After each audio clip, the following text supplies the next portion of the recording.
এবং বিভিন্ন প্রতিষ্ঠান থেকে আগত কচিকাঁচা ছাত্রছাত্রী, বিভিন্ন প্রতিষ্ঠানের শিক্ষক কর্মকর্তা কর্মচারী ভাই ও বোনেরা, আসসালামু আলাইকুম ওয়া রাহমাতুল্লাহ। অতীব দুঃখের সাথে এই রোদের মধ্যে আমাদের আজকে দুপুরের মতো জোনাকির একটি স্থানে রবীন্দ্র বিশ্ববিদ্যালয়ের স্থায়ী ক্যাম্পাসের দাবিতে আমাদের দাঁড়াতে হবে, এইটা আমরা ভাবতেও পারিনি। বিগত 11টি বছর ধরে, অর্থাৎ যেদিন থেকে আমরা রবীন্দ্র বিশ্ববিদ্যালয় প্রতিষ্ঠার জন্য আন্দোলনে নেমেছিলাম, সেদিন থেকে আমাদের মনের মধ্যে একটি আশা বাসা বেঁধেছিল যে শাহজাদপুরে রবীন্দ্র বিশ্ববিদ্যালয় প্রতিষ্ঠিত হবে। কিন্তু সেটি প্রতিষ্ঠিত হয়েছে, আবার নতুন করে কালবাহানা শুরু হয়েছে রবীন্দ্র বিশ্ববিদ্যালয়ের স্থায়ী ক্যাম্পাসকে। আমরা ইতিমধ্যে জেনেছি যে বিগত 10টি বছর ধরে এই বিশ্ববিদ্যালয় তার কার্যক্রম শুরু করেছে অস্থায়ী ক্যাম্পাসগুলোতে, ভাড়া করা জায়গাতে। সবচাইতে কষ্টের বিষয়, যেটি আমার পূর্বের বক্তা খুব সুন্দর করে উপস্থাপন করেছেন, যে একটি পাবলিক বিশ্ববিদ্যালয় অর্থটা কি, সেখানে একটি লাইব্রেরি থাকবে, সেখানে গবেষণাগার থাকবে, সেখানে ছাত্র হোস্টেল ছাত্রী হোস্টেল থাকবে, সেখানে ডরমেটরি থাকবে, শিক্ষকদের আবাসিক ভবন থাকবে। কিন্তু দুর্ভাগ্যজনক হলে সত্য, সেগুলো এখনো দৃশ্যমান হয় নাই।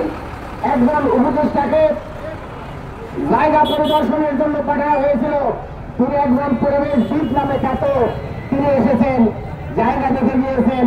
শুনতে পাচ্ছি তিনি পরিবেশের কারণে পরিবেশের ভারসাম্য নষ্ট হবে, এই জন্য স্থায়ী ক্যাম্পাস ওই জায়গায় দিতে চাচ্ছেন না। তিনি স্থায়ী ক্যাম্পাসের বিরুদ্ধে নেগেটিভ দিয়েছেন, প্রতিবেদন দিয়েছেন।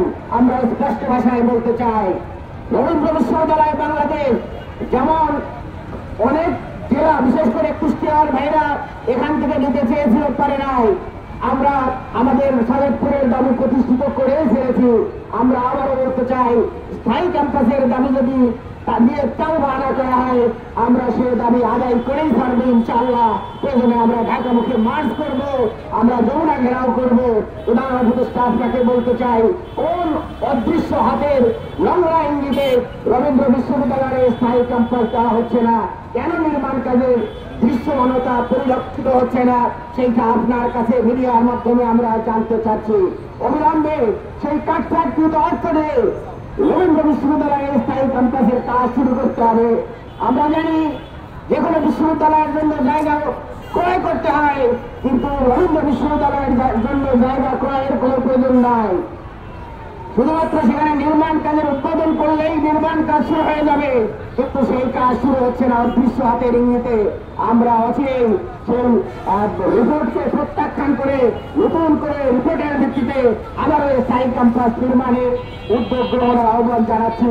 সেই সাথে ছাত্রদের যে কষ্ট, শিক্ষক কর্মকর্তা কর্মচারীদের যে কষ্ট, বিশ্ববিদ্যালয় প্রশাসনের যে কষ্ট, সেই কষ্ট লাঘব করতে হবে। লাঘব করে একটি স্থায়ী ক্যাম্পাস অচিরেই প্রতিষ্ঠানের উদ্যোগ নিয়ে শাহজাদপুরের যে বাসীর স্বার্থ, সেই স্বার্থ বাস্তবায়ন করতে হবে। এবং বিশ্ব দরবারে রবীন্দ্র বিশ্ববিদ্যালয়ের যে স্ট্রাকচার, রবীন্দ্র বিশ্ববিদ্যালয়ের যে দৃশ্যমানতা, সেটা আমরা দেখতে চাই। এই উদাত্ত আহ্বান রেখে উপস্থিত সকলকে ধন্যবাদ জানিয়ে আমার কথা শেষ করছি। আসসালামু আলাইকুম।